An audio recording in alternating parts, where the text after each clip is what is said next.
তুই এখনো ব্যায়াম করছিস?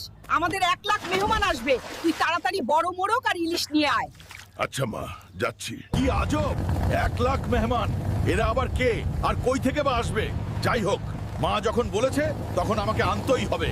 চাচা, আমাকে একটা সবচেয়ে বড় রাতা মোরগ আর বড় ইলিশ মাছ দেন, যাতে আমার মা 1 লাখ মেহমানকে খাওয়াতে পারে। পাগল নাকি? এত বড় মোরগ আর ইলিশ এই দুনিয়াতে আছে নাকি? মনে হয় আমাকে মঙ্গল গ্রহে যে এগুলা ধরে আনতে হবে। এই তো পেয়ে গেছি তোকে। আমার মায়ের 1 লাখ মেহমানের জন্য তুই একদম পারফেক্ট মোরগ। মা ইলিশ মাছ আনতে বলেছিল, কিন্তু আজ আমি অতিথিদের মঙ্গলীয় মাছ খাওয়াবো, যাতে তারা সারা জীবন মনে রাখে। এই নাও মা, তোমার মেহমানদের জন্য এমন মাছ আর মোরগ নিয়ে আসছি যেগুলা এই পৃথিবীতে পাওয়া যায় না। অনেক ভালো করেছিস বাবা।